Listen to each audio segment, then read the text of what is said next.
Hello friends, welcome to Kargi classes. Date आज की 11 दिसंबर 2020 और देख लेते हैं इंपॉर्टेंट आर्टिकल्स इंडियन एक्सप्रेस के एडिटोरियल और आइडिया पेज से। एडिटोरियल पेज पे फर्स्ट आर्टिकल है डोंट क्लोज द डोर। ये फार्मिंग जो से रिलेटेड जो 3 नए कानून लाए गए हैं सेंट्रल गवर्नमेंट के द्वारा, जिनके अगेंस्ट में प्रोटेस्ट भी कर रहे हैं फार्मर्स, तो उनमें क्या बातचीत हुई है, क्या क्या प्रपोजल्स गवर्नमेंट ने दिए हैं। क्योंकि जैसा कि हमने पहले देखा कि जितना डिस्कशन डिबेट पार्लियामेंट में होना चाहिए था उसको कहीं ना कहीं कम करके जल्दी में ये तीनों के तीनों कानून पारित करवा लिए गए थे। फिर प्रेसिडेंट की एसेंट में मिल गई इनको, तो वहाँ पर तो चलो ठीक है, थोड़ा बहुत डेमोक्रेटिक एथोस का इतना ध्यान नहीं रखा गया, ये बता रहे हैं यहाँ पे इस आर्टिकल के थ्रू एडिटर। दूसरा इसमें ये पॉइंट बताया जा रहा है कि अभी गवर्नमेंट अगर बातचीत करने के लिए रेडी है और फार्मर्स की जो ग्रीवांसेज है उनको एड्रेस करने के लिए तैयार है, जिनमें सबसे इंपॉर्टेंट एक तो ये एमएसपी वाला जो इशू जिसमें उनको इनसिक्योरिटी फील हो रही है, तो गवर्नमेंट ने बोल दिया, बोला कि हम लिखित में दे देंगे आपको, ठीक है। तो एक तो ये चीज़ मानने के लिए रेडी हो रही है गवर्नमेंट। दूसरा, फार्मर्स ये कह रहे हैं कि लगातार ये जो आप एपीएमसी मंडीज़ को डिसमेंटल करने का जो बिहेवियर दिख रहा है हमें कि फ्यूचर में आप डिसमेंटल कर दोगे, तो उसके लिए भी गवर्नमेंट ने कह दिया कि जो एपीएमसी मंडीज़ के प्रीमाइजेस से बाहर जो भी सामान बेचेगा, कोई भी अपना एग्रीकल्चर प्रोड्यूस किसी प्राइवेट ट्रेडर को सेल आउट करेगा, तो उस पर चलो ठीक है एपीएमसी मंडी अपना टैक्स अप्लाई कर सकती है। जबकि यहाँ पर आप देखोगे, ये हम डेमोक्रेसी की तो बात करें, democracy is all about options, कि आपके पास में चॉइसेस अवेलेबल हो। ओके, तो यहाँ पर अगर आप प्राइवेट सेक्टर के लोगों को अलाउ नहीं करोगे या प्राइवेट जो ट्रेडर्स हैं उनको अलाउ नहीं करोगे कि हाँ वो फ्रीली फार्मर से खरीद सकें और केवल एपीएमसी मंडीज़ की मोनोपोली आप लगाते रहोगे, तो वो कहाँ की फिर डेमोक्रेसी है। तो ये चीज़ें कहीं ना कहीं यहाँ पे राइज की जा रही है, उसी से रिलेटेड ये आर्टिकल है। ज़्यादा कुछ काम का मुझे लगा नहीं, एक बार आप रीडिंग मारना चाहो मार देना, ठीक है। ये डेमोक्रेसी इज डिस्टेंट स्प्रिंग, ये भी काम का नहीं है आर्टिकल बिल्कुल भी, क्योंकि इसमें पॉलिटिक्स है, फार्मर्स के जो प्रोटेस्ट से रिलेटेड है वो ही चल रहा है, ठीक है। ये भी काम का आर्टिकल नहीं है, ये भी बिल्कुल काम का नहीं है। इस पे केवल एक ये आर्टिकल है बैड एंड वर्ड्स। कल ये न्यूज़ थी फ्रंट पेज पे, आपको मैं बता दूं अभी न्यूज़ एनालिसिस भी शुरू कर दिया गया है गार्गी क्लासेस के द्वारा, जिसमें आप देखते हो 12 बजे के लगभग आपको पूरी डिटेल, मतलब जो इंपॉर्टेंट न्यूज़ हैं उसी में एक्सप्लेन पेज इंक्लूडेड होता है, उसमें सारा बचा हुआ है। एडिटोरियल और आइडिया पेज के अलावा जितना भी न्यूज़पेपर में कंटेंट होता है इंपॉर्टेंट, वो सारा डिटेल आउट किया जाता है। तो आप देख सकते हो 12, 12:30 या 1 बजे तक वो आपको मिल जाता है वीडियो। खैर फिलहाल इसकी बात करते हैं, बैड एंड वर्ड्स। इसमें कर्नाटका लेजिस्लेचर ने अभी कानून पारित किया है काउ स्लॉटर को कंट्रोल करने के लिए, रोकने के लिए। तो बहुत ही ज़्यादा स्ट्रिंजेंट प्रोविजंस है उसमें, तो उसी को कहीं ना कहीं क्रिटिसाइज करने की कोशिश की जा रही है इस आर्टिकल में। ये न्यूज़ थी कल, ठीक है। तो ये आर्टिकल देखेंगे एक तो इस एडिटोरियल पेज से। आइडिया पेज पे अमिताभ कांत जो हैं नीति आयोग के सीईओ, उनका एक स्टेटमेंट आया था कि we are too much of democracy. Okay, तो उसको यहाँ पर जो अभी राइटर हैं अमिताभ कांत खुद ही हैं।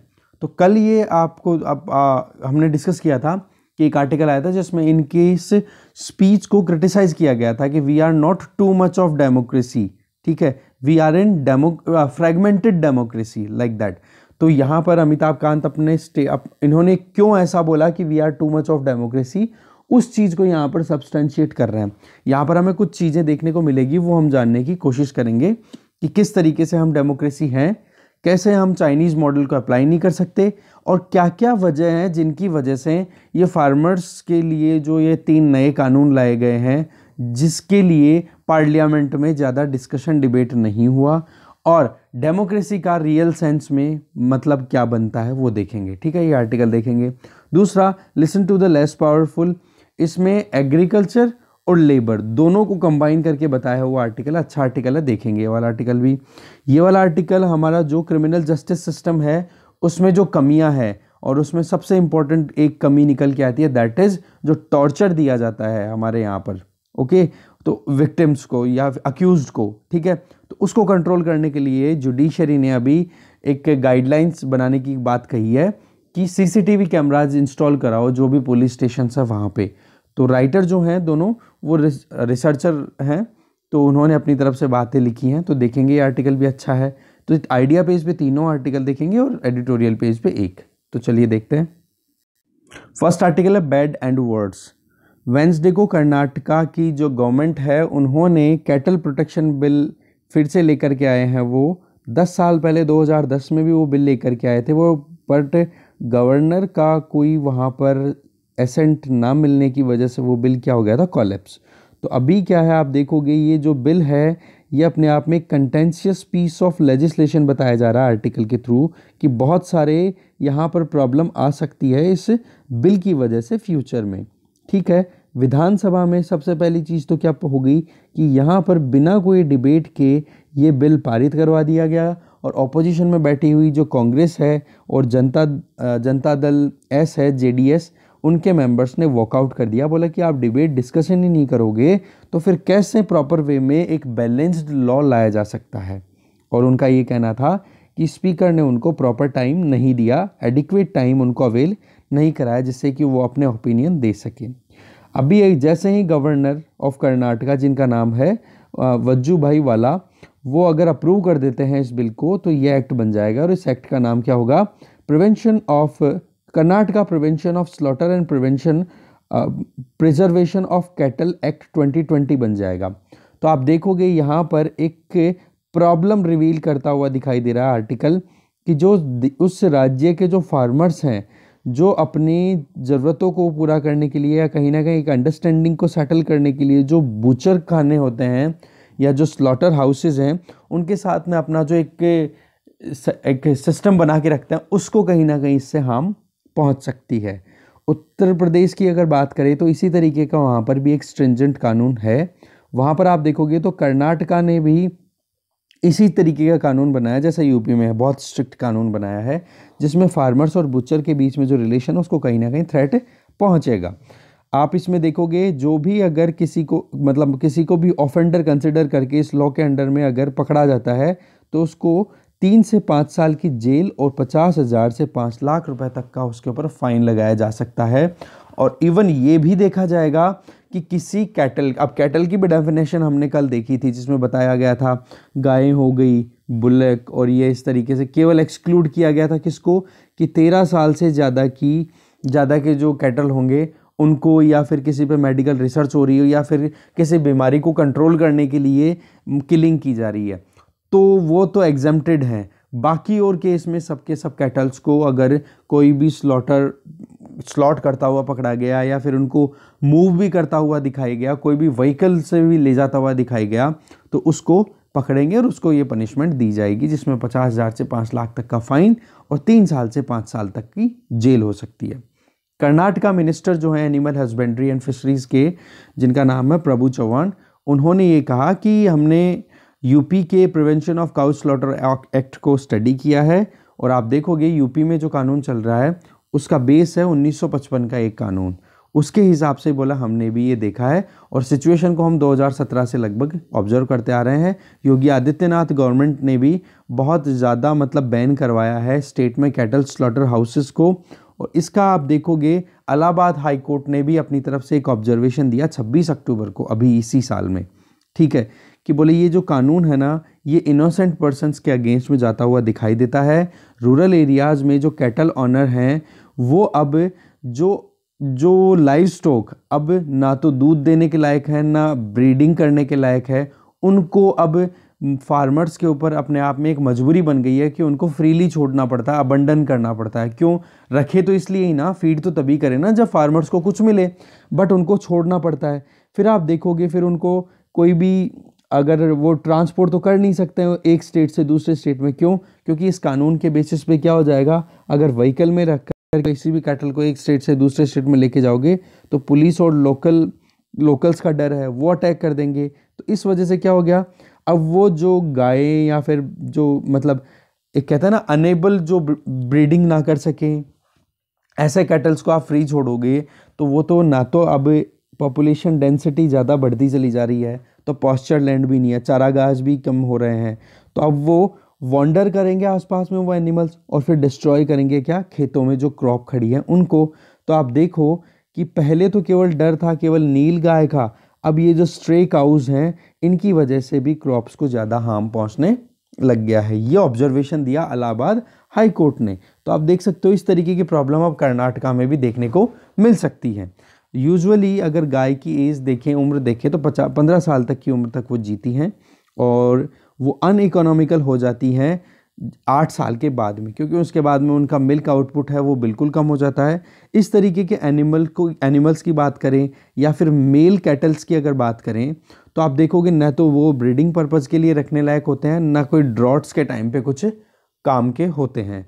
तो उस केस में लोकल लाइव स्टॉक मार्केट को आप बंद कर दो, तो वहाँ और स्लॉटर हाउसेस को बंद कर दो, तो क्या किया जा सकता है फिर? ये तो अपने आप में एक प्रॉब्लम हो जाती है, एक मतलब दुविधा वाली परिस्थिति बन जाती है। ठीक है, बहुत सारे स्टेट्स ने ट्राई किया है कि कैसे भी करके जो काऊ प्रोटेक्शन से रिलेटेड जो कानून है, ठीक है, वो लाए जाएं पिछले 5 सालों में। ठीक है, और उसमें आप देखोगे स्लॉटर हाउस और फार्मर्स, इनके बीच में, फार्म और स्लॉटर हाउस के बीच का जो लिंक है उसको बहुत ज़बरदस्त तरीके से इन कानूनों ने रप्चर किया है, ब्रेक किया है। और कर्नाटका का बिल भी एक तरीके से इसी दिशा में काम करता हुआ दिखाई दे रहा है। ट्रेडर्स इनसिक्योर हो रहे हैं और विजिलेंट्स जो है ना, जो ध्यान देते हैं कि हाँ भाई कब मौका मिले हम, और फिर बाद में जो भी एक्टिविटी परफॉर्म कर रहा है इस तरीके की, उसको उस पर अटैक कर दें। तो कर्नाटका गवर्नर से रिक्वेस्ट की जा रही है कि वो रिफ्यूज़ कर दें अपनी एसेंट देने से इस प्रपोज्ड लॉ को। ठीक है, नेक्स्ट आर्टिकल देखते हैं। नेक्स्ट आर्टिकल है reform the Indian way. Amitabh Kant जो नीति आयोग के सीईओ हैं, उनके द्वारा लिखा हुआ ये आर्टिकल है। इसमें ये बोल रहे हैं कि अगर हम कोई भी नया कानून लेकर के आएँ, ठीक है, जिसमें ये 3 कानूनों की पर्टिकुलर बात कर रहे हैं जिनके रेफरेंस में इनकी स्टेटमेंट को क्रिटिसाइज़ किया गया था कि पिछले 3 दशकों में जितना कुछ भी गवर्नेंस का सिस्टम हम देखें, तो हमारे यहाँ पर एक चीज़ बड़ी क्लियर निकल के आती है कि जब भी स्ट्रक्चरल रिफॉर्म्स से रिलेटेड कोई बात होती है तो डिसीजन लेने में बहुत प्रॉब्लम आती है। और स्ट्रक्चरल रिफॉर्म आते हैं तभी हम ट्रूली ट्रांसफॉर्मेटिव चेंजेस ला सकते हैं।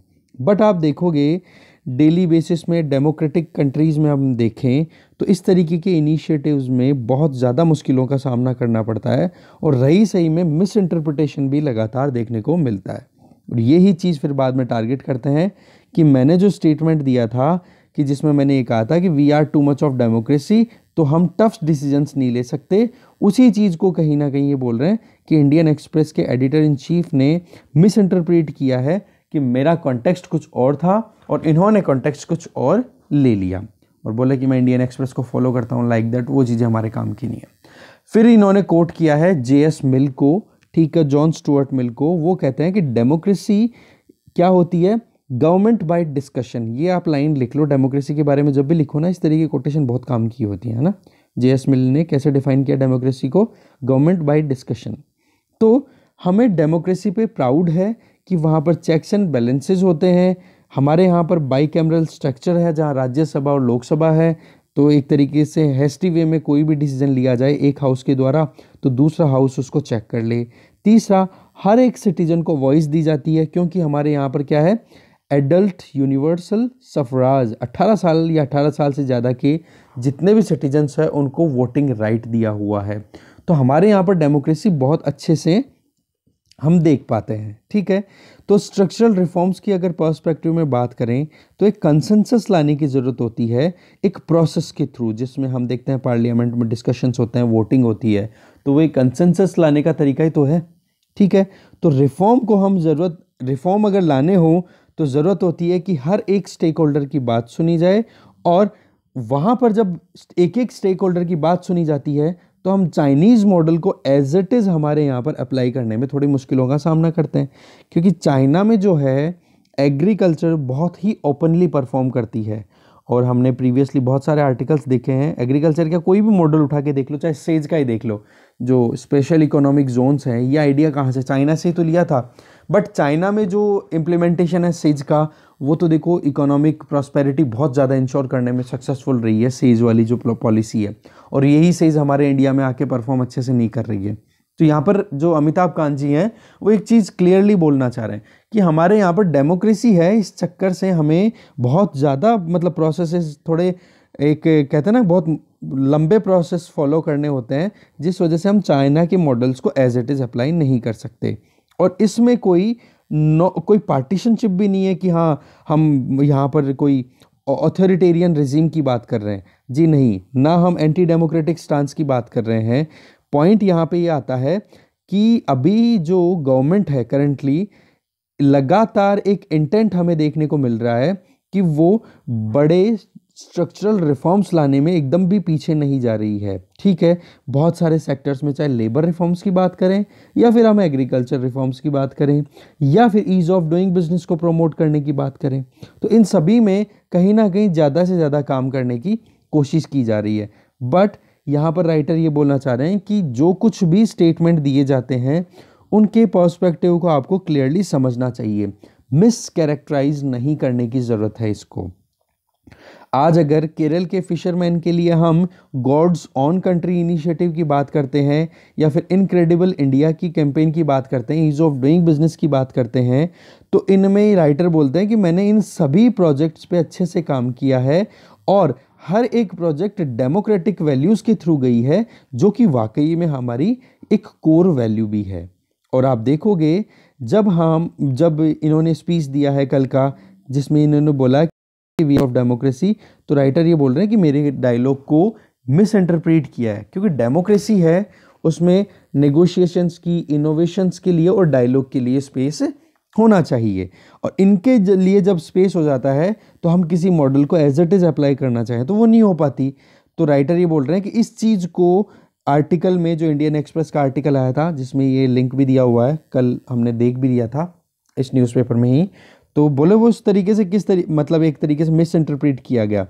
तो यहाँ पर राइटर बोल रहे हैं कि मेरा जो टारगेट था वो था प्रोडक्शन लिंक्ड इंसेंटिव स्कीम, जिसमें इनोवेशन लाना था पॉलिसीज़ में, जिससे क्या है कि आज कोविड-19 की वजह से जो परेशानियों का सामना हमारा कंट्री कर रहा है, हर एक सेक्टर में प्रॉब्लम आ रही है, तो उनको इंसेंटिवाइज किया जाए कि वो अपने प्रोडक्शंस को कंटिन्यू रखें।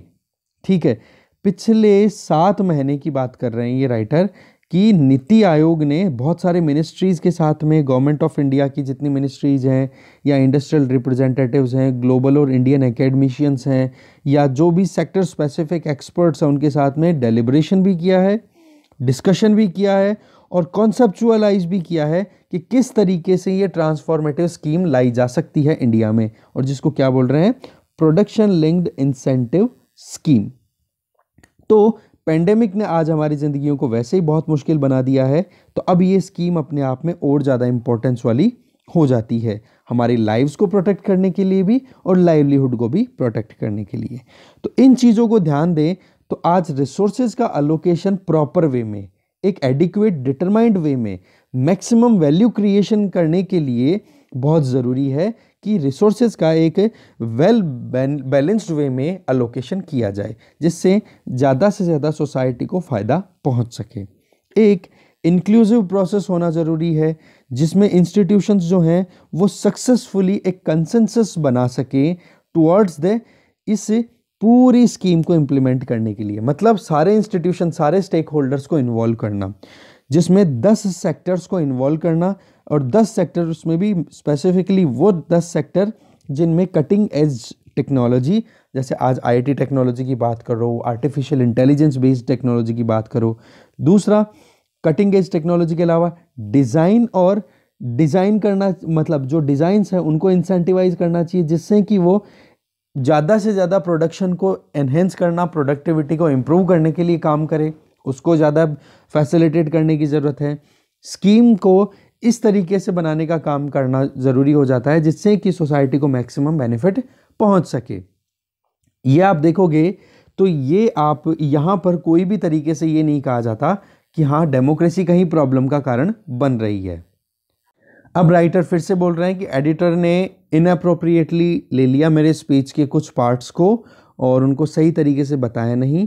बट राइटर एक बोलना चाह रहे हैं कि ये जो 3 लेजिस्लेशन लेकर के आ रहे हैं, क्योंकि राइटर ने तो क्या कहा, प्रोडक्शन की जो स्कीम है उसको इंसेंटिवाइज करना, ठीक है, पर राइटर ने इंटरप्रेट किस में कर लिया था, जो लेबर रिफॉर्म्स लाए गए हैं या फिर एग्रीकल्चर रिफॉर्म्स लाए गए हैं। तो यहाँ पर अभी जो अमिताभ कांत जी हैं वो कह रहे हैं कि ये जो लेजिस्लेशन की ट्रिनिटी है ना, आप इसको भी अगर देखोगे, जिसमें कॉन्ट्रैक्ट फार्मिंग को फैसिलिटेट करने की ज़रूरत बताई गई है, मतलब रिफॉर्म्स लाए गए हैं। दूसरा, जो प्राइस रेस्ट्रिक्शन है उनको रिमूव करना और एक ओपन ट्रेड को प्रमोट करना। तो इसमें आप देखोगे ये तीनों रिफॉर्म जो है ना वो कॉम्प्रिहेंसिवली स्टडी करके फिर उनको कल्मिनेट किया गया है, एक साथ कंबाइन किया गया है, जिससे कि सभी स्टेक होल्डर्स को फायदा पहुंचे। और इसके बारे में पिछले 2 दशकों में बहुत ज़्यादा बातचीत हो चुकी हैं, बहुत सारे कमीशंस बैठ चुके हैं, बहुत सारे रिपोर्ट्स आ गई, बहुत सारे टास्क फोर्स स्टैब्लिश की गई है, बहुत सारे मॉडल लेजिस्लेशन आ गए हैं। सब ने एक ही चीज़ कही है कि इस तरीके के कानून लाए जाने चाहिए। अब यहाँ पर ये पूरा जो पैराग्राफ है इसमें एक ही चीज़ बताई जा रही है कि कौन कौन से जो प्रीवियसली एक्सपर्ट्स की जो कमेटी थी, कमीशन थे, जिन्होंने रिकमेंडेशन दी कि भाई एग्रीकल्चर में हमारे रिफॉर्म्स आने चाहिए, जो कि इन तीनों बिलों में आप कहीं ना कहीं देख पाते हो। फर्स्ट है एक्सपर्ट कमेटी रिपोर्ट, सेकंड है मिनिस्ट्री ऑफ एग्रीकल्चर इन 2001 उसमें दिया था, the report of inter ministerial task force on agriculture marketing reform in 2002, इसी तरीके से model agriculture produce marketing committee act 2003, इसी तरीके से national commission on farmers between 2004 से 2006, the model APMC rules drafted in 2007, the working group of agriculture production from 2010, a report of committee of state minister in 2013, NITI Aayog task force on agricultural development in 2016, Ashok Dalwai's doubling farmers income committee report 2017, इसी तरीके से model agriculture produce and livestock marketing act 2017, model contract farming act in 2018, the high powered committee of chief minister recently in 2019। ये सारे के सारे हैं जिन्होंने partly या फुली ये रिकमेंड किया है कि हमारे यहाँ पर एग्रीकल्चर में रिफॉर्म्स लाने की ज़रूरत है। और उन्हीं को ध्यान में रखते हुए अब आप देखो 2001 से ये प्रोसेस शुरू है, तो 2 दशक हो गए। तो यहाँ पर क्या डेमोक्रेटिक डिस्कशंस को या जो वाकई में चीज़ सही है उसको पिक करके ये कानून लाए गए हैं, तो इसमें गड़बड़ क्या है? इतनी सारी रिकमेंडेशन, इतनी सारी कमेटीज़ बैठाई जा चुकी हैं, अगर उनको इम्प्लीमेंट करने की बात की जा रही है तो फिर प्रॉब्लम कहाँ है? ठीक है, बस एक चीज़ यहाँ पे बोल रहे हैं कि उस आर्टिकल के अंदर एक चीज़ बोली कि ये तीनों के तीनों बिल राइट डायरेक्शन में जाने वाले हैं। तो ये चीज़ अपने आप में एक आप देखोगे तो बहुत सही बात है। गवर्नमेंट ने पॉलिटिकल डिटर्मिनेशन भी दिखाई है, एडमिनिस्ट्रेटिव विल भी दिखाई है। ठीक है, फिर ये बात की जा रही है स्टेलमेट की। तो स्टेलमेट में आप देखोगे बहुत सारे, स्टेलमेट का मतलब ये जो बात रुकी पड़ी है दिल्ली में, ये जो प्रोटेस्ट हो रहा है किसानों का, तो बोल रहे हैं कि सेंट्रल मिनिस्टर्स डायलॉग के लिए तैयार भी हैं और बहुत सारी बातचीत हो भी चुकी है। तो आप इसको ये मत कहो कि यहाँ हमारे यहाँ पर इनएडिक्वेट डेमोक्रेसी है, नहीं, हमारे यहाँ पर डेमोक्रेसी की कोई कमी नहीं है। फिर बात की जाती है कॉन्सेंट्रेशन ऑफ पावर की। तो इसको क्या कहा गया था वहाँ पर पिछले आर्टिकल में कि भाई कॉन्सेंट्रेशन ऑफ पावर ज़्यादा हो रही है बजाय के डिस्पर्शन, मतलब पावर का डिसेंट्रलाइजेशन की बजाय सेंट्रलाइजेशन ज़्यादा हो रहा है। तो राइटर एक ही चीज़ यहाँ पे क्लियर बोलना चाह रहे हैं कि हमारे यहाँ पर अगर इनएडिक्वेट डेमोक्रेसी को अगर रियल में देखना चाहो तो आज आप 43% अगर वर्किंग की बात करो पूरी हमारी अगर स्ट्रक्चरल पॉइंट ऑफ व्यू से, या फिर हम कह सकते हैं लगभग 500 मिलियन प्लस स्ट्रॉन्ग वर्कफोर्स है, उसका 43% लगभग एंगेज्ड है एग्रीकल्चर में। ठीक है, एग्रीकल्चर में कितने एंगेज्ड है? लगभग 43%। ठीक है, और आप देख सकते हो कि जिस तरीके से हम वेलबींग की बात करें तो इन सब की वेलबींग के लिए ही ये कानून लाए गए हैं। साथ में ये बोल रहे हैं राइटर कि MS स्वामीनाथन, अशोक गुलाटी जी के आर्टिकल भी आते रहते हैं इंडियन एक्सप्रेस में, हम पढ़ते भी हैं। ठीक है, अशोक दलवाई, रमेश चंद, इन एक्सपर्ट्स से हम लोगों ने पूरी डिटेल ली है कि किस तरीके से जो इनपुट कॉस्ट की इनएफिशिएंसीज है उनको रिड्यूस किया जा सकता है। ठीक है, किस तरीके से बेटर प्राइसेस दी जा सकती है जो किसानों को फ़ायदा मिल सके, किस तरीके से जो फार्मर्स एक्चुअल में उनको पैसा जितना उनका इनपुट में लगा है तो ग्रास रूट लेवल पे जितना उनका पैसा खर्च हुआ है उसके हिसाब से ही प्राइस रियलाइजेशन भी हो, उनको उसी के हिसाब से उनका प्रोड्यूस बिके मार्केट में। पोस्ट हार्वेस्ट लॉसेस को मिनिमाइज़ करने की बात करें तो वो भी हमने इनके रिकमेंडेशंस एक्सेप्ट की है। नई स्ट्रेटेजी तैयार की है कि किस तरीके से इनकम जनरेशन की सहायता की जा सकती है फार्मर्स के लिए। तो एक पूरी एग्रीकल्चर वैल्यू चेन की बात करें तो उसमें बीज से बाजार तक, जिसमें स्टोरेज की बात भी आ गई, फाइनेंस की बात भी आ गई, ट्रांसपोर्ट, एग्रीगेशन की बात करो, मार्केटिंग की बात करो, एक तरीके से फर्टाइल ग्राउंड बनाना फार्मर्स के लिए, एंटरप्रेन्योर्स और इंडस्ट्री, एंटरप्रेन्योर्स हो या इंडस्ट्रीज हो, उनका एक कॉपरेशन लेकर के आना, जिससे कि फार्मर्स को उनसे डायरेक्ट फ़ायदा मिले, उनके ऊपर टैक्सेस ज़्यादा ना लगेंगे तो उससे फ़ायदा मिलेगा, और कैसे भी करके प्रोडक्टिविटी सेक्टर में इंक्रीज की जा सके। या फिर हम देखें इन सभी को मिला करके, तो इन सभी को ध्यान में रख करके ये बिल लाए गए हैं, ये कानून लाए गए हैं, तो इनको इग्नोर नहीं करना चाहिए। फिर राइटर वही बात बोल रहे हैं कि एडिटोरियल में एक अच्छी बात बोली गई थी पिछली बार कि राइट डायरेक्शन में।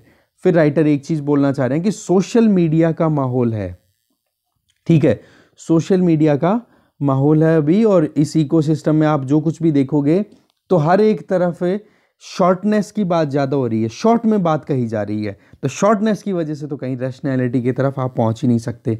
वही बात अभी जो स्टेटमेंट राइटर बोलना चाह रहे हैं कि टू मच ऑफ डेमोक्रेसी मैंने किस कॉन्टेक्स्ट में बोला और पिक कर लिया इसको किस कॉन्टेक्स्ट में, समझ गए? तो वो जो चीज़ होती है ना, वो कहीं ना कहीं गलत हो जाती है। कहता है ना जल्दी का काम शैतान का, वो वाली बात। पूरी बात सुननी चाहिए, पूरा क्वेश्चन सुनना चाहिए, पूरा क्वेश्चन पढ़ना चाहिए प्रीलिम्स में, नहीं एक वर्ड है ना केवल या फिर ओनली, ऑल ऑफ दीज, ये वर्ड्स पूरे क्वेश्चन की बैंड बजा देते हैं और हमें लॉस हो जाता है 2.33 मार्क्स का, समझ गए? तो शॉर्टकट नहीं मारना, ओके?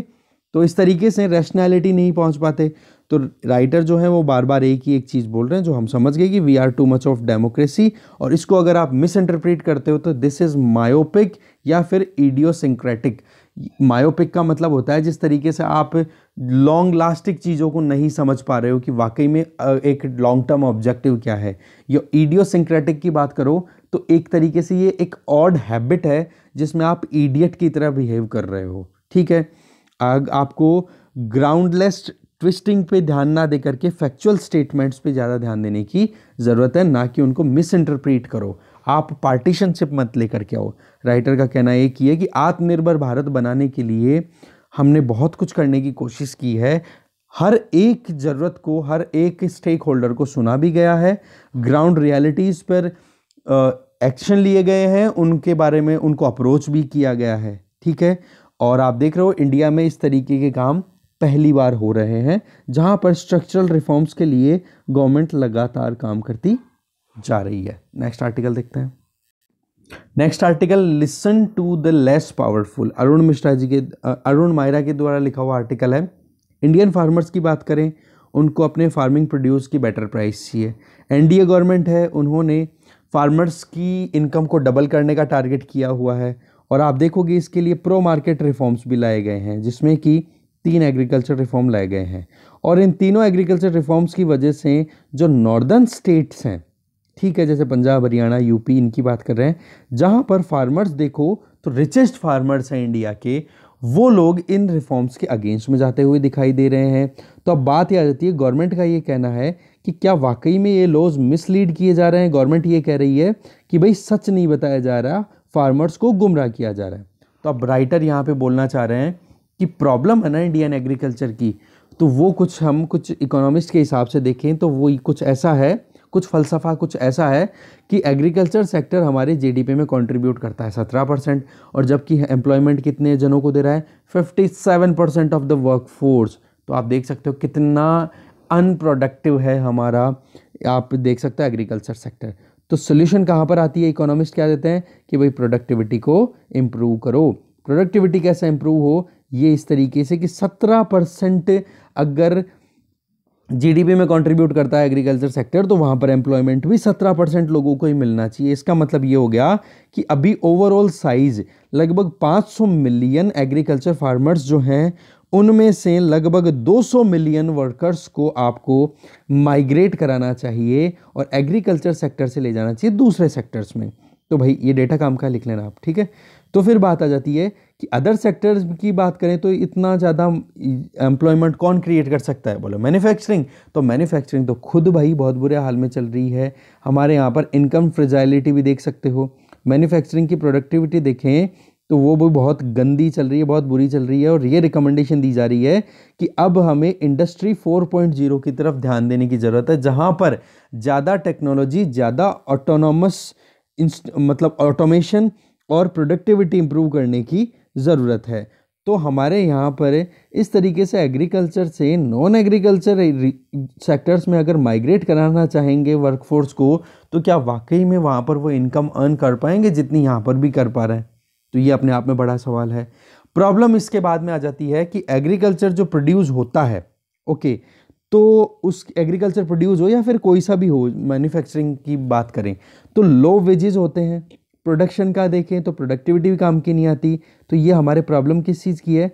पॉलिटिकल इकोनॉमी की प्रॉब्लम है। ठीक है, हमारी जो पॉलिटिक्स है वो बड़ी बेकार है, या फिर हमारे जो पॉलिटिकल विल है जो लीडर्स की, वो कहीं ना कहीं अपने खुद के सेल्फ इंटरेस्ट के ओरिएंटेड ही रहती है ज़्यादा।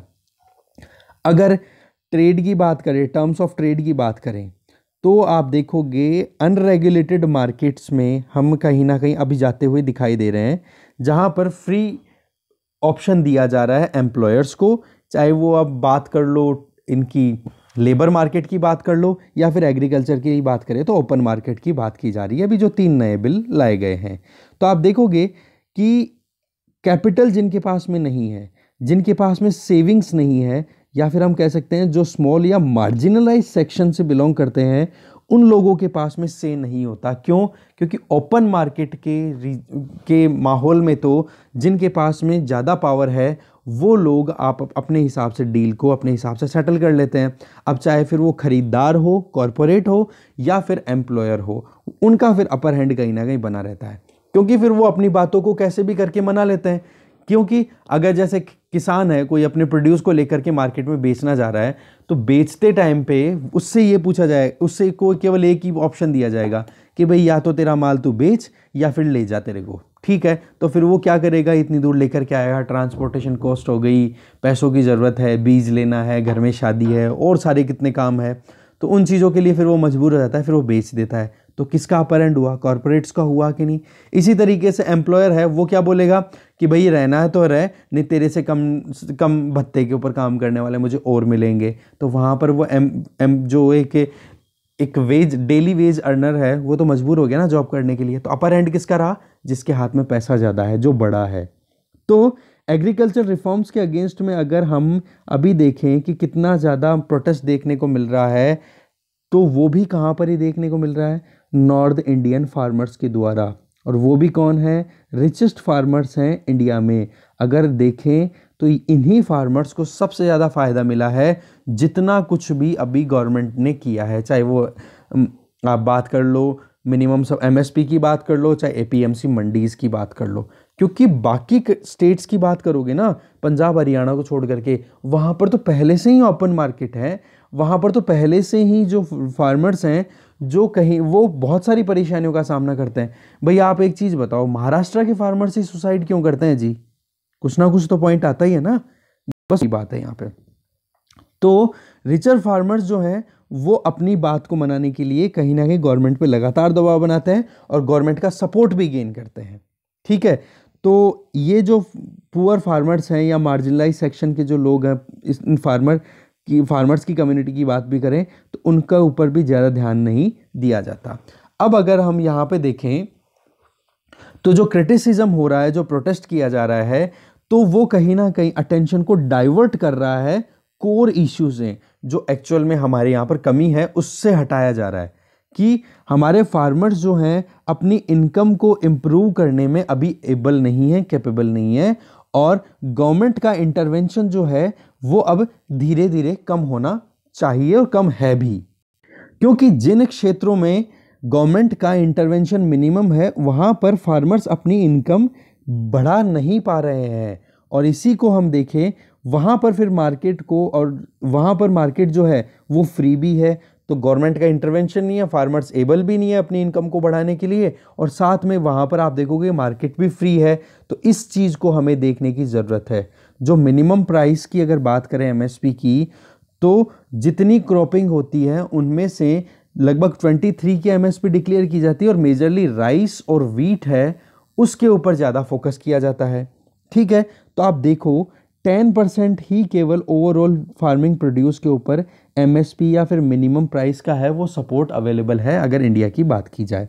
एपीएमसी मंडीज़ की बात करें तो हमारे यहाँ पर 17% मार्केट को ही तो ऑक्यूपाई करती है केवल एपीएमसी मंडी। इसी तरीके से 7,000 अगर मंडीज़ की बात करें, टोटल नंबर तो 7,000 है और एरिया कितना कवर होता है मार्केट का, एग्री मार्केट का, केवल 17%। और आप देखोगे अगर ओवरऑल देखें तो 42,000 मंडियों की ज़रूरत है कितनी, 7,000। तो क्या वाकई में यहाँ पे सभी फार्मर्स की ग्रीवांसेस को एड्रेस कर पा रहे हो? क्या सभी फार्मर्स को ये चीज़ मिल रही है? तो यहाँ पर इस चीज़ से ये तो क्लियर हो रहा है कि प्रोटेस्ट कौन कर रहे हैं, रिच फार्मर्स ही कर रहे हैं। पुअर फार्मर्स के पास में तो अभी भी इतना ज़्यादा से नहीं है। अब यहाँ तक हो गया एग्रीकल्चर की बात।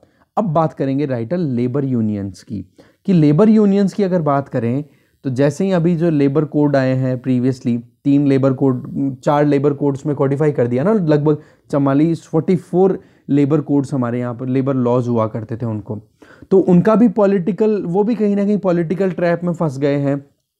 आज आप देखो एम्प्लॉयमेंट की अगर बात करें तो सिक्योरिटी, वेजेस को राइज करना, यह अपने आप में बहुत इंपॉर्टेंट डिमांड होती है, ठीक है। तो जहाँ पर भी यूनियंस बन गई तो उन यूनियंस ने तो देखो अपनी खुद की डिमांड पूरी करवाई है। वही बात कि फिर से जहाँ पर पावरफुल जो लोग हो गए उन लोगों ने तो अपनी ज़रूरतें पूरी करवाई है, जबकि बचे हुए जो लोग हैं वो अभी भी अपनी से को फुलफिल करवाने में सक्सेसफुल नहीं हो पा रहे हैं। यूनियंस ने जब भी अपने एम्प्लॉयमेंट या वेजेस को लेकर के लिए या अपनी सिक्योरिटी को लेकर के लिए कोई भी कंसर्न्स राइज किए हैं तो लगभग आप देखो कि 95% से भी ज़्यादा इंडियन वर्कर्स को यहाँ पे फैसिलिटेट नहीं करवाने में सक्सेसफुल हुए हैं। कारण क्योंकि लेबर यूनियन कितनी है, बड़ी कंपनीज में मिलती है, जबकि हमारे यहाँ पर 85% तो क्या है जी, इनफॉर्मल सेक्टर है। और फॉर्मल सेक्टर भी है तो वो ज़्यादा कोई इतनी बड़ी कंपनीज नहीं है जहाँ पर यूनियन बन सके। तो आप देख सकते हो कितना ज़्यादा स्पॉइल्ड सिनेरियो हमें देखने को मिलता है, कितना ज़्यादा वर्कर्स को बेनिफिट नहीं मिल पाता। क्योंकि अभी रिसेंटली जो लेबर रिफॉर्म्स आए हैं ना, उसमें भी एम्प्लॉयर को ही ज़्यादा अपने आप में स्पेस दिया गया है। तो वही बात आ गई, जो पावरफुल है वो ही यहाँ पर अपनी से रख पा रहे हैं। लेबर रिफॉर्म्स नेसेसरी है, यूनियंस ने भी कहा है, बट आप इस पर भी तो ध्यान दो ना कि प्रोसीजर को आप सिंप्लीफाइड करो। ये भी ठीक है कि हाँ आउटडेटेड लॉज थे तो उनको हटाया जाए, ठीक है, बट एक वर्कर को इनेबल तो करो कि वो कुछ चीज़ें लर्न कर सके, खुद को अपग्रेड कर सके। जैसे हमने इंडस्ट्री 4.0 की बात की, जिससे कि मैन्युफैक्चरिंग में जॉब क्रिएट की जा सकती है, तो वहाँ पर लर्निंग करके फिर अर्निंग को इंक्रीज़ कर सके, जिससे अपनी खुद की सेफ्टी ज़्यादा से ज़्यादा इंश्योर कर सके कि हाँ मेरी जॉब तो कम से कम नहीं जाएगी, कहीं डिग्निफाइड वे में वो जॉब कर सकें। आज आप देखो जिस प्रिकेरियस कंडीशन में इंडिया के ज़्यादातर वर्कर्स काम कर रहे हैं, उनको अभी भी सेफ्टी नेट अवेलेबल नहीं है। तो यहाँ पर ज़रूरी चीज़ क्या हो जाती है कि जो वर्कर्स हैं उनको एक अधिकार दिया जाए कि वाकई में उनकी जो ग्रीवांसेस हैं और या फिर उनके पास में जो सजेशंस हैं उनको सुना जाए। एक इंडिविजुअल वर्कर है वो देखो पावरफुल नहीं होता, वो पावरलेस होता है। और आप देखोगे अगर वेलफेयर देखनी हमें और वाकई में जो नेशनल ऑब्जेक्टिव है, तो अगर उसको हमें आगे बढ़ाना है तो हमें इनकी कंडीशन में इम्प्रूवमेंट लाना पड़ेगा। हर एक सिटीज़न की इनकम को हमें बढ़ाना पड़ेगा, जिससे कि उसकी वेलबींग इंश्योर हो सके। वर्कर्स को उनको अलाउ करना चाहिए कि वो एसोसिएशन कर सकें, यूनियन बना सकें।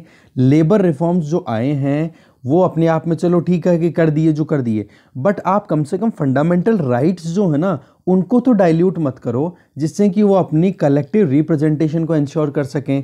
एक बात, एक पावरलेस एक बंदा है और 100 बंदे मिलकर के एक यूनियन बनाते हैं, तो इनकी 100 की बात पहले सुनी जाएगी बजाय कि एक के, क्योंकि हमारे यहाँ पर डेमोक्रेसी है और वो भी मेजोरिटी पे काम करने वाली डेमोक्रेसी है। तो इस तरीके से क्या हो गया, कलेक्टिव रिप्रेजेंटेशन उनको अलाउ करने की ज़रूरत है, जो कि हमारी इंडियन डेमोक्रेसी इसी चीज़ पे बेस्ड है। नीति आयोग के सीईओ का वही स्टेटमेंट ये उठा रहे हैं कि हमारे यहाँ पर टू मच ऑफ डेमोक्रेसी है। तो डेमोक्रेसी की जब बात कर रहे हो तो यहाँ पर एक एक स्टेक होल्डर की बात सुनी जानी चाहिए। गवर्नमेंट को जितने भी कंसर्न्स है, एक एक इंडिविजुअल, चाहे फार्मर हो चाहे वर्कर्स हो, उनको उनके कंसर्न्स को एड्रेस करना चाहिए। ठीक है। इसी तरीके से बोल्ड रिफॉर्म्स लेकर के आ रहे हो तो हम ये नहीं कह सकते कि हम बैड डेमोक्रेटिक प्रोसेसेस के थ्रू आने चाहिए, वो नहीं, प्रोसेस सही होने चाहिए, क्वालिटी ऑफ लाइफ अच्छी होनी चाहिए, क्वालिटी ऑफ पॉलिसीज अच्छी होनी चाहिए और उनका इम्प्लीमेंटेशन भी सही तरीके से होना चाहिए। अब राइटर यहाँ पे 3 इंपॉर्टेंट सजेशन दे रहे हैं कि जो हमारे यहाँ पर फंडामेंटल रिफॉर्म्स आने चाहिए।